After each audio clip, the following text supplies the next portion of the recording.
Well, here we are. We're back with another AmeriCorps alumni on AmeriCorps Connections.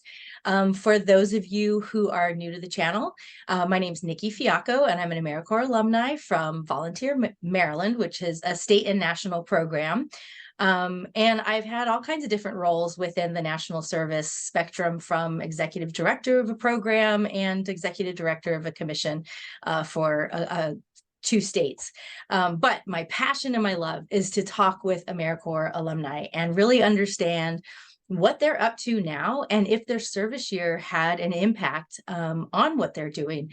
I'm also super curious about their journey and how they got to where they are. And I'm also very curious if they even knew they were signing up for AmeriCorps, because I certainly did not. But I'm very happy that I did the program. So again, super excited to be connecting with another AmeriCorps alumni today. Oh, before I start, I do have to say shout out to Dan Medevere, who from Time or Money Productions, who has helped me with the operations of this podcast. And if it wasn't from him, if you're listening to this on like Spotify or something, you would not have access to it because I didn't know how to do that. He did. So thank you, Dan. Okay, so here we are with another alumni. Today we have Sana Shaikh. And like I said, she is a TFA alumni.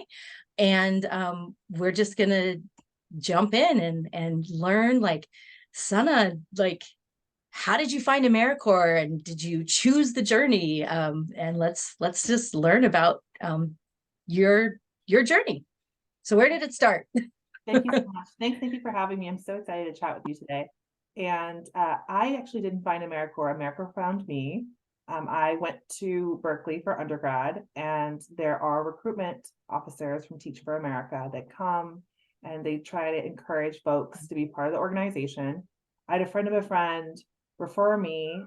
That's how I met the person who was recruiting. And she talked about Teach for America, talked about its why.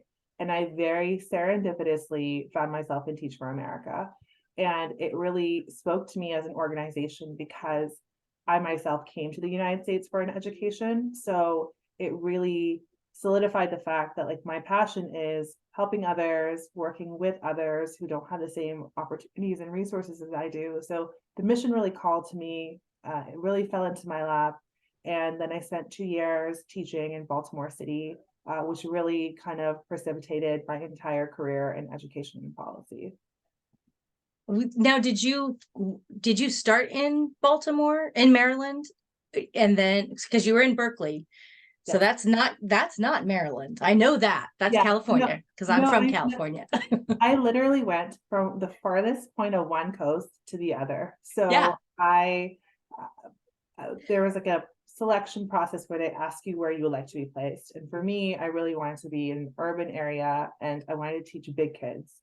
So I was really excited about using like Socratic dialogue and debate in my classroom. So I went from Cal to Baltimore, and I actually still remember. Wow. I was like 21 years old, and the institute at that year was in Philadelphia. And so I remember like being 21, 22 years old and like packing all my stuff in this big duffel bag and just kind of like waiting at a restaurant the night before institute was going to start. And I was like, my parents either like have the utmost faith in me, or I don't really know what the other option is, but it was just like this really surreal, scary moment where a new chapter is starting, but you have no idea what to anticipate.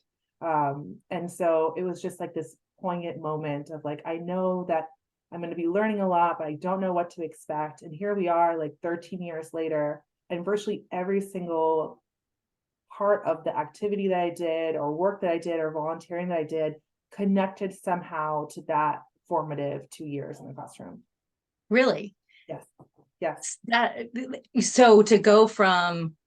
So when you're doing Teach for America, for folks that maybe don't know, can you just briefly explain what that training is and kind of what that program looks like? Of course. So Teach for America is a nonprofit organization. It's national, and it's a 2-year commitment. And this 2-year commitment it's geared towards undergrads from high achieving institutions, but really anyone can apply. And in these 2 years, you're either in an urban area or a rural area, really helping those who don't necessarily have the same resourcing as high income areas. And after the 2-year commitment, you're more than welcome to stay in the classroom. A lot of folks do. They stay in the classroom, stay in education. But a lot of the folks that come down the pipeline are not, they can be education majors, but generally aren't. Like they're folks who are interested in law or want to be physicians or want to pursue an MBA later. So I actually had no background in education. I was a political science and Near Eastern Studies major, a minor in global poverty and practice. I wanted to either go in corporate law or I wanted to work for the United Nations. Like I was very much inclined towards those spaces. And after Teach for America, there's a really robust alumni network, like alumni resources. We kind of become this part of a larger collective. And so after Teach for America, I coached teachers for a year within the organization and really started my career and interest in policy. So then I started my Ph.D., finished it in 2020, and all of the experiences I had in the interim, I had a connection with a TFA person, a TFA recommended me to another organization. So in some capacity, it was like that TFA Hive, that ecosystem that got me to where I'm working now in EdTech. Like a total through line. Yes. I interviewed, I think you and Christy Heine are the only TFA members that I've interviewed on here. I have to go back. But she mentioned the same thing, that there was this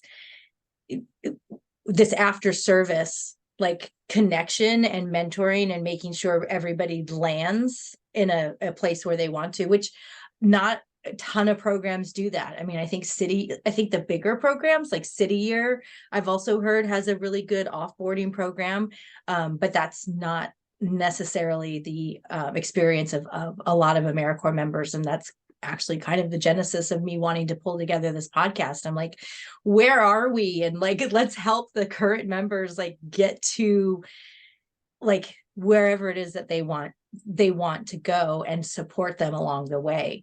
So after your service year, you actually worked at TFA for a couple of years, right?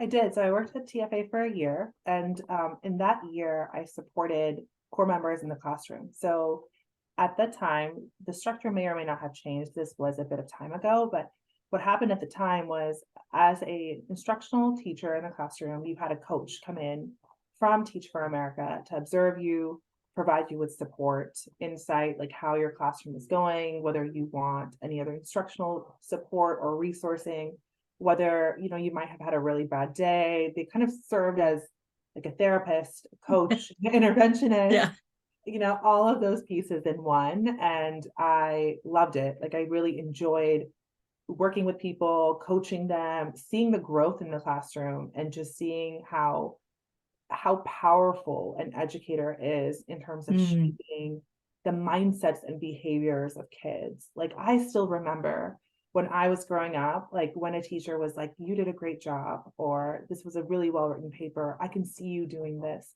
You really start believing that you can. And I was really lucky because when I was growing up, my parents were and are very, very supportive. Like they really wanted me to do well in school, but I really feel like it's my parents' support and the exceptional teachers I had believing in me and my ability to do great things that has allowed me to have faith in myself.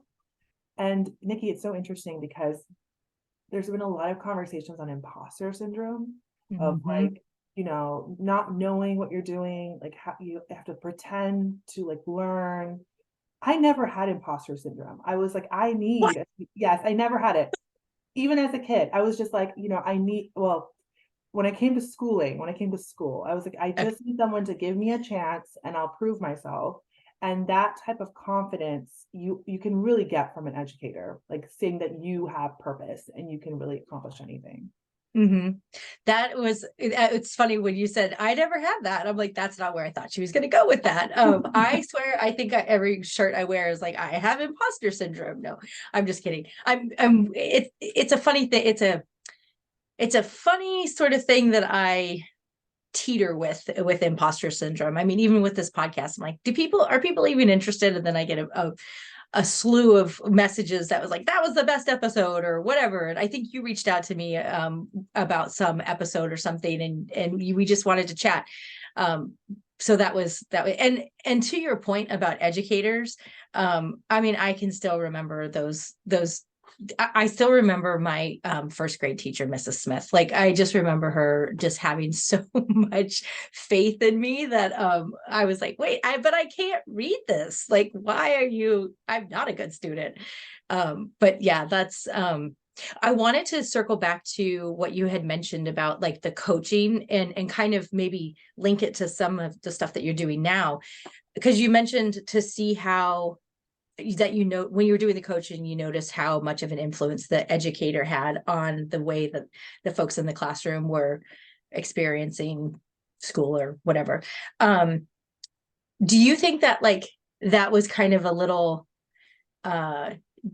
like pre what you're doing now, noticing like the individual teachers in the classroom and like their strengths and their differences and how their differences were strengths? Do you know what I'm trying to say? Like kind of that first glimpse of what we were talking about before we started recording, of being able to celebrate the differences of people instead of like, you're supposed to be like this. I love that question. And I think like before even diving into that, I know what it feels like to be different because I always was different. So it's not like an abstract concept I have to understand or learn. It's like a feeling that I had growing up, knowing that I was not from this country, that I couldn't really speak English well, that I didn't look like my peers, that I didn't have like a Anglo name, like my name is Arabic, and there weren't a lot of people that looked like me in a lot of the spaces I wanted to be in. So feeling different and feeling not part of the crowd has been my narrative my whole life. And it's not a fun feeling to have, especially when you're learning the language. Like I now I find so much power and joy and beauty and storytelling, because I think that if you have a loud enough voice, and if you have the right way of amplifying that voice, you really can be motivational to anyone, right? Like you can change the way that a child looks at themselves. You can change the way that a peer feels about themselves. Like you really can use your voice to amplify change. And I think that the key elements I had was seeing difference, being from California, being from Berkeley, going all the way to Baltimore, navigating with people I've never really navigated with, and being so young in age, realizing that yes, there are markers of fundamental difference, right? Like we might have a different skin color, we might have a different religion, we might speak differently, we might have different views on the world. But at the end of the day, if you show up as who you are, and if you show up authentically where someone wants you to be, not where you think that they should be, but where they want you to be. And if you show up in that like really genuine way, you can build relationships with people. And it really goes back to my earlier point about how so many of the opportunities I've received has been through that zenith of TFA. And it's like very serendipitous and beautiful in so many ways, because it's like the relationships I built in TFA, realizing that relationships can be a bridge no matter how we look like. And then recognizing that as we move through like a really fraught ecosystem, like what I work in now is very fundamentally like named as diversity, equity, inclusion, but it really is about bringing people together, allowing people to feel authentically themselves, so that at the end of the day, the bottom line of a company is they want talent to stay. And talent is going to stay if they feel like they're accepted, if they feel like there's growth, and if they feel like they're valued people. So I think that within the spaces I'm now, which is, you know, human resources, organizational change and transformation, it's ultimately like, what are the needs of the people? What are they saying? And are we really listening to those needs and amplifying those needs and creating change within the company that aligns to those needs and values? And I know there's like so much talk and augmentation about AI, and I think it's a great vehicle. I think it'll be a great supplement, particularly in the ed tech and tech space. But the white collar service, the white glove service of sorts that people can provide, and like that, I don't think that can ever be functionally changed or shifted. You need good people to do the good work, and that whole experience is just all stemmed from TFA. That's so, I love hearing that, like, again, that through line from your service year. And you kind of touched on some of the things that you're doing now. Let's dive into that, and I think that, I think the richness, I always like to give the service year, how did you get here and how did we connect? And we share a similar but very different experience through AmeriCorps. And I think that's super important for us to connect. But I'm so interested in what you're doing now. And let's talk about like how you use strategies to truly listen to those employees or staff. I'm not sure what term you use. And then what are some of the things that you've implemented to keep the talent in place? Because onboarding folks is expensive. I heard hire slow, fire fast. No, and Nikki, that's such a good point. That's such a good point. Like finding good talent, having them stay, like those are the questions that a lot of people in culture, officers, institutions, organizations always ask. And so I'd love to like backtrack a bit and just like provide a little bit of context, because I know Yes. not everyone is familiar, but I work currently, my content specialty, so to speak, is diversity, equity, inclusion. And ultimately, the tools that you need beyond the content knowledge is how do you decipher in a space what the problem is? Because there's a lot of white noise about what exactly are we solving for. So it's like first identifying the problem, and then identifying like what is the impact that you want to make, like what is the why of whatever program or initiative you're going to develop to solve for said problem. And then the third piece is who are you going to have buy-in from, like who are the key stakeholders that need to be like, all right, this is fine, you can push through. How will you then implement said action or strategy, and then how will you assess? And so that's kind of like a 5-piece arc of like what we do systematically when we think about the role of diversity, equity, inclusion, at least in the work that I do, because the work that I do really oscillates. It's in recruitment, retention, attrition. DEI officers, really, if you ask anyone, are subject matter experts with a lot of hats. They work with the talent team, they work with the legal team, they work with the comms team. So their role is a boundary spanner. They kind of function where the needs of the company are, but ultimately it's to solve challenging problems of how do we create and retain a robust and diverse place, and one that really seeks to augment the values and voices of the people.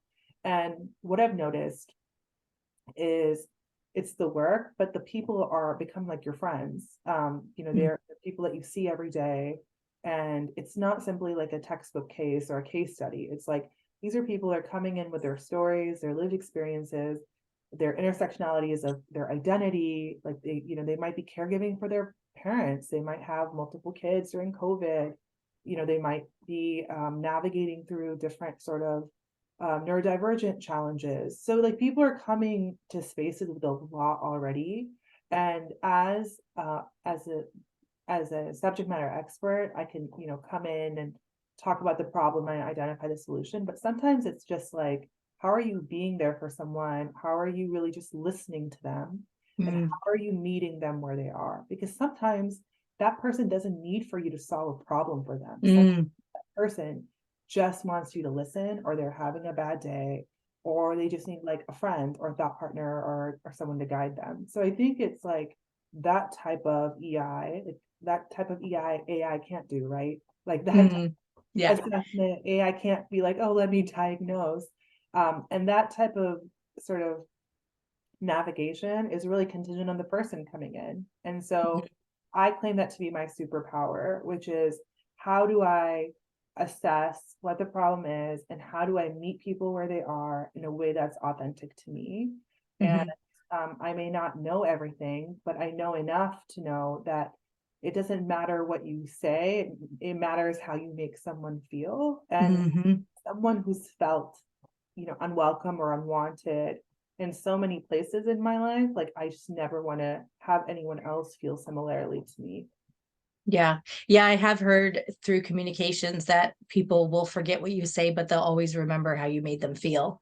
And it's funny, through my experience of of employment and working for people, the majority of the time I'm learning how I don't want to treat people. I mean, it's like, I should write a book, you know? No, I mean, you should, and I will read the book, and I will be part of the book club, because you're absolutely right. You know what I Yeah. mean? And like, oftentimes it's like when you're the most vulnerable, right?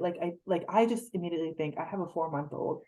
Um, you might Ugh. you might hear as like who's in the back, but I also have twins. They're 5 years old. So I'm a mother of 3 very young children, and I don't think there's any more vulnerable part than when you are expecting and you're about to like have your child or children, because there are so many things outside the scope of your control. Like, a lot of us are overachievers. We like having control in our lives.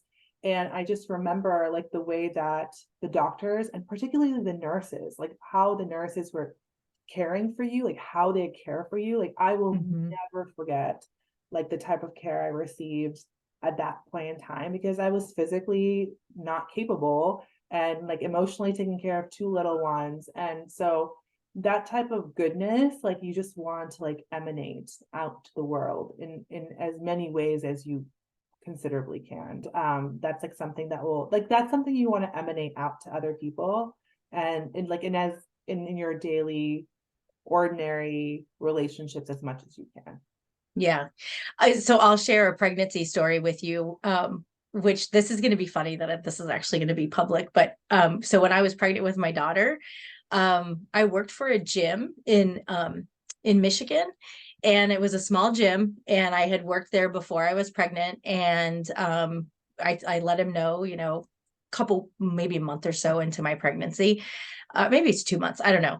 And he called me in one day and he was like, hey, you know, let's go grab some coffee, which he's never done before. And he fired me for being pregnant. Like, he literally wrote me a letter and said, and this is where it gets even better. And yes, I know it's illegal, and I took care of that. Trust me. Trust me. And he put it in writing. He was like, so I can get this out. It was horrible, because we were talking about vulnerability, right? Like, here I am pregnant, and then I was fired, and I was fired for being pregnant. So my mind was like, did I do something wrong? You know, like, it was weird. But he referred me to a gym for people who are paraplegic with disabilities. He said somebody in your condition would work well at this gym. And I know your mouth, like, you're just like, what? You're like, how, like, so again, another experience of how I never ever want to treat somebody. If I'm going to fire them, I'm not going to take them out to coffee. You know, I'm just going to be like, these are the reasons, and I'm not going to fire people for being pregnant.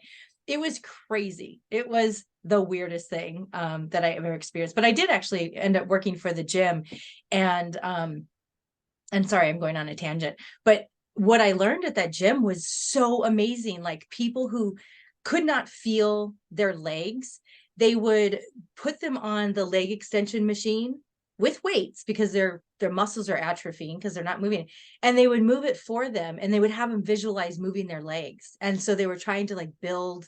It was fantastic. It actually ended up being a really great couple of months working there. But back to the vulnerability thing, and not and showing up for people, like, it yes. And somebody else on a podcast mentioned that, like, something that they learned was, you just never know where people are coming from or what happened to them earlier in that day or the night before. And I think that we're in a place now where we really need to lean into that, like the 80s and 90s of massive hustle and breaking your brain is like over. There's so many pieces of your story that there could be like a podcast on I all the know. things that went wrong in that interaction. Yes. It's just like mind-boggling to me. That's so confusing. And like, yes, you know, it's completely illegal. Yeah.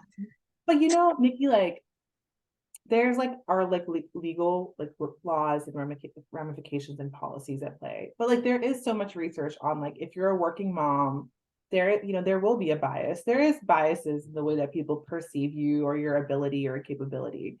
And like, it's just really, really important to like not forget yourself in all of the white noise of the world. Mhm. Because at the end of the day, like, especially with all of the layoffs that have been happening in recent memory in past year, like there's so many people that are just fantastic, phenomenal, and they're dealing with such like traumatic economic circumstances for the first time ever. And it's like so important to like not get lost in the process of like work is your identity, because at the end of Hmm. the day, your family is the cornerstone of your family, your health, your faith, your values, because everything else is just like extrinsic. Like there is an expectation of success, but it can change in the blink of an eye and Yeah. even know it. Is that something that so is it like that understanding of like decoupling yourself with your work? Like there was a time where I didn't know if I was still working at 10 o'clock at night because I was doing something for a service organization or not working. I don't know. Like I had this hard like identity thing. So would you say it's something that like you start to learn later in life where it's like there's actually these things are my most important values? Because I feel like now that I'm a little bit further along in my journey, it's easier for me to like have better boundaries around like my values, and just like you said, things can change at any time with employment. So rather than wrapping ourselves up into like our identity, like is that something that we can train people early on? Can we help these young AmeriCorps members? I think that's such a good question, Nikki. And I think so much of it is used to your point exactly. Like time and wisdom is the best experience. And at 21 years old and at 31 years old or at 41 years old, I'm going to think very, very differently about where I am in the world, what season I am in my life. And I'm just gearing into my mid 30s. And the way that I think about problems or challenges or interactions are very, very different, because I think a lot of AmeriCorps members, at least from my experience, a lot of Teach for America members, AmeriCorps members are go-getters. They're scrappy, they're curious, they want to change the Yep. world. And changing the world is very difficult and very incremental and very, very slow, right? Like there's like the adage of, if you want to go change the world, start with yourself, right? Because Yep. change is very hard and it's not as imminent or immediate as one would think. And throughout my 20s, I was so adamant on changing the world. And I in some ways thought that the TFA experience would allow me to do that. And I realized how many systems are working against educators to be successful in the classroom. And then I got interested in policy, like maybe macro policy could help us just determine what to change for the world. And then I realized that data is perceived differently by different people, like policy briefs are analyzed differently. You need to have different stakeholders that are important at the table to actually listen. And so at every chapter, like my value, my North Star was like positive change, like be a voice for the voiceless, like amplify storytelling. And there was like some really hard learnings I had to learn along the way of it's really not that easy. But I think every time, like what would give me a sense of calm and a sense of perspective was my family, my parents. At the time I wasn't married. So my parents, my faith, my friends who would support me unconditionally, like even if I lost everything, like my friends are those who I know will be there for me. And like now in my 30s as a mom of three and living across the coast from my immediate family, I always have to think through, like if I lost everything, what would be the most important? And it's like not my career, it's not like fancy titles, it's like my kids and my husband, and like that's Mm-hmm. who I'm living for. But I think I'm also at this stage, more than a career, I feel like I've also tried to prioritize myself. And I've prioritized myself to being like, I can't be everything for everyone. Like Mm. I'm not going to please everyone. So because of that, like I just have to take a step back and really just prioritize myself and like my own boundaries of like, who can I give to and who can I not give to, and like who I want to have in my circle and who might be better away from my circle. And we can all be cordial, but we have to understand like who will be best equipped for us to be the best version of ourselves too. Yeah. There's two things that I think that I just want to to pull out, number one, the thing about changing yourself. What I've found is that, like, along the lines of how I'm saying, I'm going to write a book about how not to treat people. When I would think introspectively about, like, what was going on with the situation, and make it about learning about me and not what the other person did, or, I perceived them doing, then the different people showed up around me, right? Because I was changing myself. And I feel like when you start to intrinsically change, just different people pop up, the folks that you want to be around, or the folks that you need to get to the next whatever opportunity or whatever it is, they show up because you've changed. And then collectively, and then that kind of builds out. And then the other thing I wanted to say was how you so eloquently, and I feel like I could talk, if I'm having a bad day, I feel like I could call you up on a Zoom, because you have such a calming energy, and I'm all over the place. But I love your energy. I love your energy.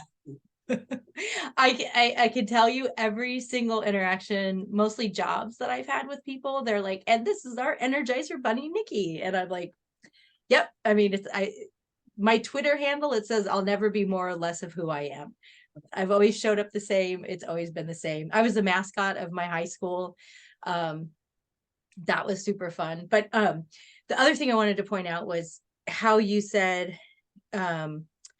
you started to notice the blocks within, like, how the system's not set up for educators. And then maybe we need policy, but policy is interpreted differently. And I like that, to me also is fascinating. When I got into state government, I was like, it's really hard to do AmeriCorps in state government. State government is not set up. I mean, I was in constituent services with the Hogan administration in Maryland for about 8 months, and that was crazy. Like, the systems that folks that are already, like, on the struggling, oh my God, the hoops that they have to go through just to get SNAP benefits, just to get, it was crazy. And that office actually really helped me understand, like, the systemic issues that we have, where the system's just not built for everybody. I'm not going to say it's built against people. I'm just going to say it's really not built for everybody. Nicki, that's such a good point. I think so much of, like, my thought process of even, like, simple things like getting your car fixed, right? Like, or navigate, or getting a mortgage, right? They check everything and plus more. Doing your taxes, finding your kids' daycare, going to school, finding a job, like computer literacy. I always think about, as we're, like, navigating all these hats, I talk to my husband and partner all the time. It's like, how do people do it? Like, how can people who don't have the resources do it? It's like, the system is so hard for folks who are, like, educated and know the networks and know the system. It's so hard to balance it all. I just can't imagine not knowing the language. And in so many ways, when I think about why TFA, why this journey starting, and what kind of, to our conversation about values and who we are and why we are the way we are, I don't think that it could be any harder to, like, immigrate to this country and figure it out. And that, in so many ways, my parents did. Like, I think of my mom, and she did not know English. She came to America with 2 small kids, did not know how to drive, did not know the systems. And she's living with her in-laws, and that in and of itself has different politics, right? Like, you're living with people with different ways of looking at the world than you do, from a very conservative culture. And she managed to navigate through it all with such grace, and, like, health problems and fiscal problems and job problems and all of that. So it really reminds me, like, like, I come from ancestors, and I come from the lineage of people who are so strong and who have just faced so much challenge and conflict, but stood in face of it all. And, like, that really motivates me to, like, continue to do that. And Nicki, I have to say, I hear my son, like, in the background. So can I just 1 second just check on him, make sure everything is okay? Absolutely. Okay, I will be right back. Okay. All's well that he has his food, so. That is so it is so distracting. Oh my gosh. The time. So So I would have done things differently if I had more information about parenting, because I didn't, when the trying to get them to sleep through the night, sometimes you have to let them just kind of cry it out because they're just kind of used to getting up or whatever. But I'm telling you, those cries, like I would lay there with my eyes open, just be like, can I get up now? Can I get up now? It's like, No, oh my gosh, Nikki, it's so hard. I mean, I just like, as we were talking about like systematic things that are hard, like just being a mom, right? Just being a caretaker, being a mom and taking care of like a little being. Azan like sleeps next to us in his little bassinet, but I promise you, he like sneezes in the middle of the night and I'm up. Like I just yes, haven't. You're so in tune into them. yes. Yeah, no, motherhood in and of itself is its own journey. And I'm so upset at my own mom because I remember when we were thinking of like expanding our family and she was just like, Sana, motherhood's so easy, your hair grows thicker, like you're gonna have glowing skin, and like lo and behold, I like felt so haggard and it was just so difficult for me. But everyone has their own story. That was her Yeah, story, different than mine, but we all made yeah, it through. So all's well. yeah. I love it. I love it. We could probably share stories about being a mom. We'll do that on another podcast. Oh, I would love that. I like we can talk, mom shop the whole time. Love it. Well, and my kids are older, so that's a whole other topic. It's like, it's just weird because you move into more of an advisor sort of role, kind of, but then they want you to be the mom too. And you're like, I'm so confused. I don't know how I'm supposed to show up for you. I'm so nervous about my daughter into her teenage years. Like I am mentally preparing for that season. I'm not there yet. I still have a bit of time. I'm gonna give myself Yeah. grace. Yeah. Well, my daughter and I have had a great relationship through her teenage years. So I'm Uh, sure you'll be fine. Thank So you. anyways, this was great. I want to make sure that you're able to talk about anything that you wanted to make sure we brought up on the podcast, or highlight things that either you're doing, or, I just want to make sure that, because I feel like we could go in so many different directions. We could focus on DEI, which is what you do like on a daily basis, of what are the, I don't know, what are the best practices or what are some resources, but, I want to make sure that we're also touching on what message do you want to get out about just, I guess, you and your experience through AmeriCorps, but also life. Your TED Talk was super compelling, and you've mentioned a couple times that, um, you have a different experience than a lot of people. And I think that's important. And so I want to make sure that we cover what you need and you want to cover.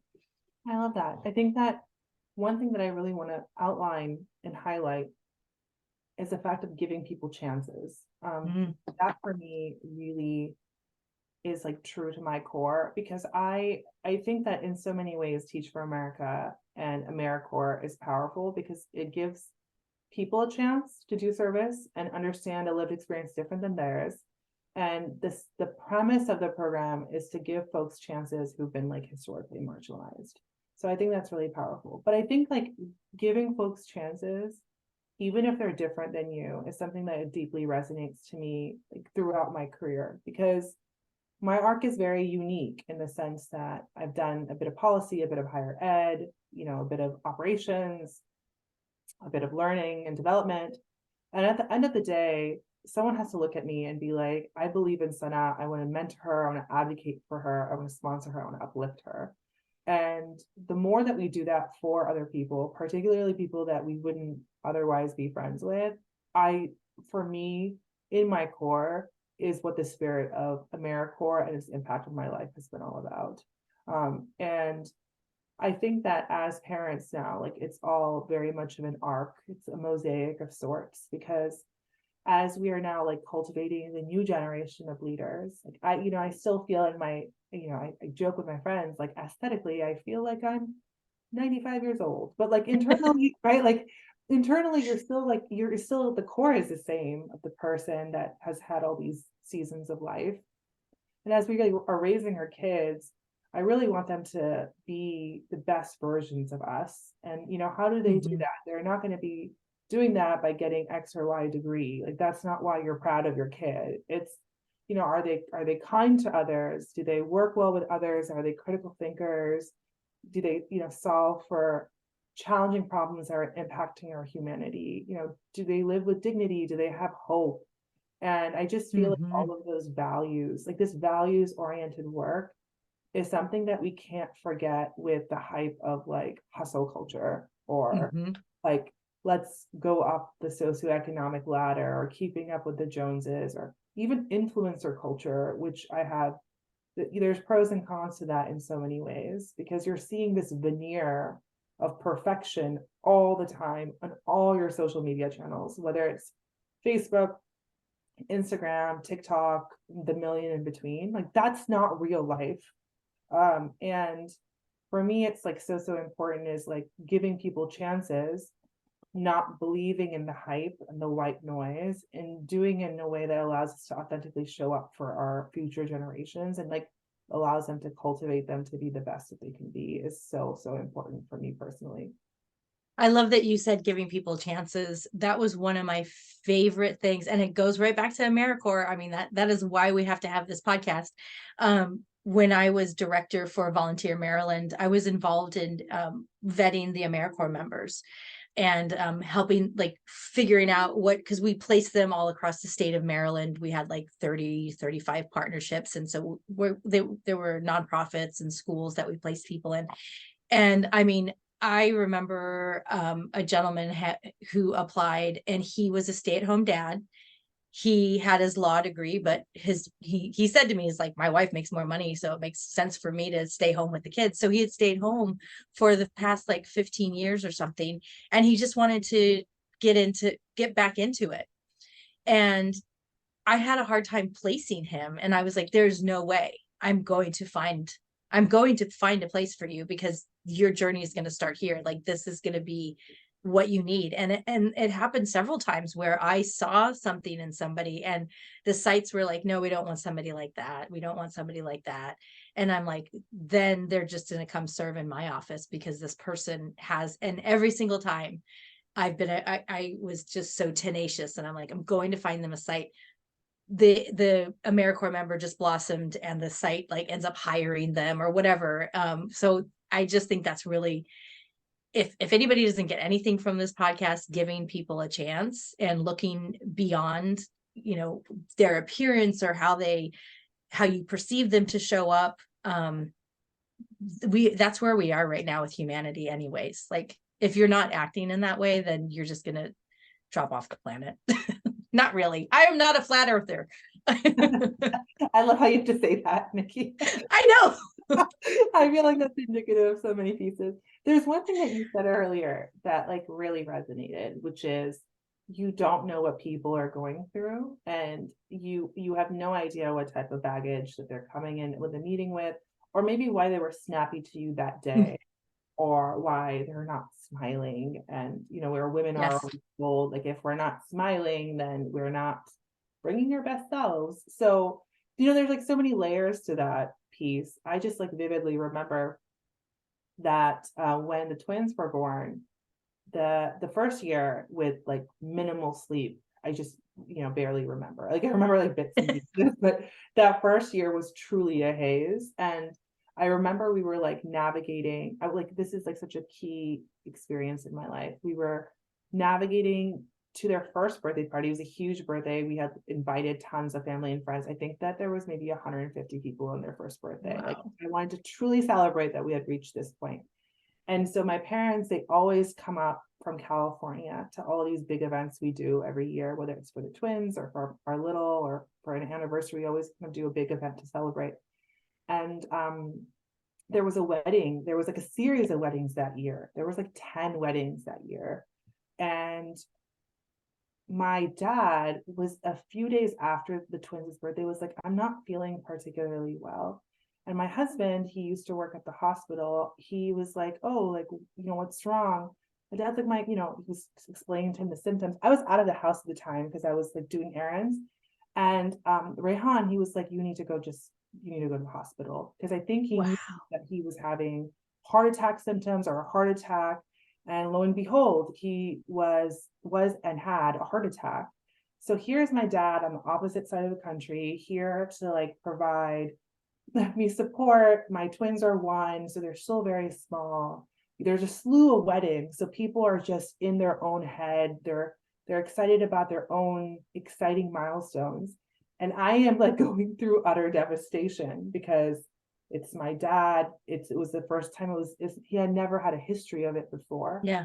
So I remember feeling just so torn and devastated, and people didn't know that, like, because only if you truly ask someone what they're going through, because no one's going to pour out their soul to you if you're like, hey, how are you, gloss it over, keep it moving. And my friends picked up on it because they were like, you sound a little distant, like, is everything okay? And like they like pried it out of me. But part of my personality is just like, to your earlier question on doing hard work on inclusivity and bringing yourself in the process, like for better or for worse, I can compartmentalize where I'm like, this is, therapists might not say it's the best approach, but that's I am a very effective compartmentalizer. I'm like, we're not going to think about it, we're going to keep it moving. And it was like one of the very few times in my life where I couldn't not think about it. Like, it was very much in my face. My dad was in the hospital, and that moment, that series of moments, made me really realize like who was in my circle and who wasn't, like who really will be there for me, check in on me, support me in a moment of just utter grief. And no one could tell based on how it was showing up that all of that was happening in the background. And I think that is just an indication of, yes, you don't know what someone is going through, but unless you intentionally ask, unless you're intentionally there for them, unless you show up in a way that's meaningful, like, you're never going to know. Like, you're really never going to know what that person's all about. And so I just try to give that grace to people. Like, it's not about you. Maybe it's about them. And then keep it moving. Yeah. Yeah. That's beautiful. Thank you for sharing that. That's super personal, and that had to have been so scary. And it's like, when that's like total opposite ends of the spectrum of emotions, right? Like celebrating 1 year of life of these 2 humans that you literally brought into this world, and worrying about your father. Like, talk about split. Like, that's serious splitness. Yeah. So I do want to kind of bring this in for a landing, because I feel like we just go from topic to topic. And it's just, this has been such a rich conversation, and your reflection of and the through line of TFA and what you're doing now. What is there anything else, any last sort of tidbits? I mean, you did say giving people a chance is kind of like your biggest message. But is there anything else you want to share? And then, I have the big question of like, what's next for us alumni? And so anything else you want to finish up sharing, and then we'll just see what Sana feels about this alumni group. I do. I mean, there's so many pieces of the conversation that were so rich, like so rich and enriching, where it's like there's the part of our career arc that makes us who we are today, right? There's the bucket of different seasons. They help us shape and shift into what our values are. Then it's like the second bucket of like, what moves us? How do we connect with people deeply? And how do we get to know them regardless of the fact that they might look different, and giving people chances? And like the third bucket of like, you won't know people unless you ask them intentionally about what they're going through, why they're going through it. I think like the biggest piece in all of this is knowing yourself, and like knowing yourself deeply, and willing to say things that you intentionally and passionately want to say yes to, but also stepping back and saying no to what you don't want to. I think in like the desire of wanting to keep on doing better than our former season, we think more is better, and we keep on doing more and more. And I feel like this insight I'm giving to myself more than anything else, right? Like, we want to be overachievers Talk therapy. Yes, it's talk therapy. I'm like talking to myself right now. And ultimately, I mean, what is going to be enough, right? Like, what is enough? There was like this really beautiful quote Michelle Obama was in an interview, and she was asked, what her analysis was. I mean, I might not be paraphrasing this correctly, but what is her analysis of interacting with such big names and really wealthy people and donors? And she's like, at the end of the day, you have to find that you are enough. That if the titles go away, if the aspirations and inspirations go away, if wanting to interact with people from different seasons goes away, and you're just left with your thoughts alone, Yeah. you be happy and content with the person that you have become.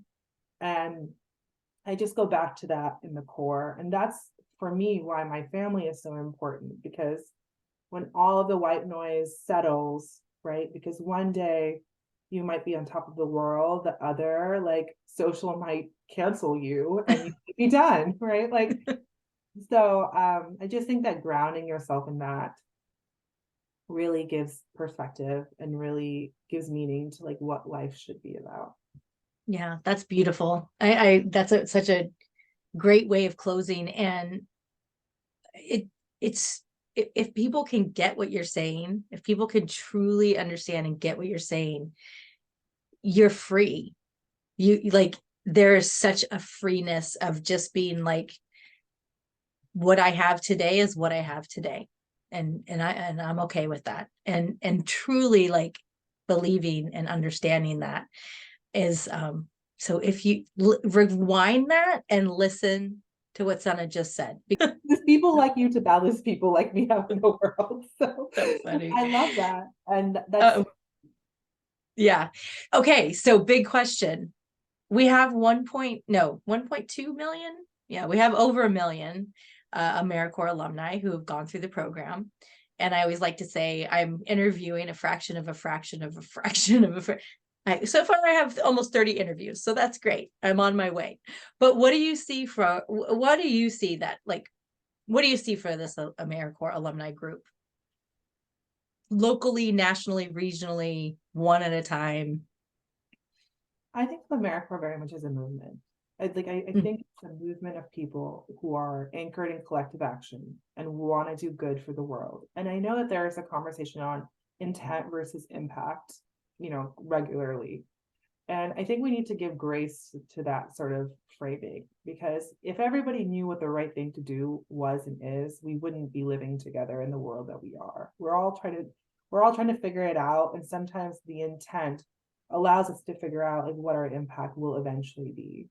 So I think that my hope and aspiration for our collective community is that we continue to amplify voices. I love this. I love the interviews that I watched because of amplifying our stories and our voices and our experiences, and not being ashamed of having a different experience or wanting to share some nugget with someone else. So I think that's key. I also think not to bend into the cynicism of the world today. I know that sometimes I end the day and it can feel defeating. Like you feel like you've done it all, you've done the good work, and it doesn't feel like you got the reward for it. So just like stepping back from that and not being cynical. And the third is like, keep going, follow your passions, do what you want to do, and have faith that you'll make an impact. That's great. We can make a shirt out of those things. Don't bend and keep going. There you go. This was so wonderful. Thank you so much. I really appreciate it. I know you have a little one, and we need to make sure that he gets the food he needs. But I so appreciate your time and your wisdom. And I know that people are going to listen all the way to the end. So thank you so much for joining AmeriCorps Connections. And for all of you that listen to this, please share. I'm supposed to say this ahead of time and I keep forgetting, but share and like and subscribe and do all of the things. It actually matters. It's very cool when I go onto the podcast on the back end and I can see that we're in like 10 countries. Like, that is so cool around the globe. I know that AmeriCorps is an American thing, is a United States thing, but people across the world are listening to these stories, and they're ultimately stories of impact and service and passion. that's global, right? Like that's global. So thank you so much for those of you that have subscribed and followed and download, and let's just keep it going, and we'll have another interview next week. I've got, like I said before, I've got the planes are landing. I can see the lights. I've gotten a lot of interviews this weekend. So thank you so much, and we'll see you next week. Take care.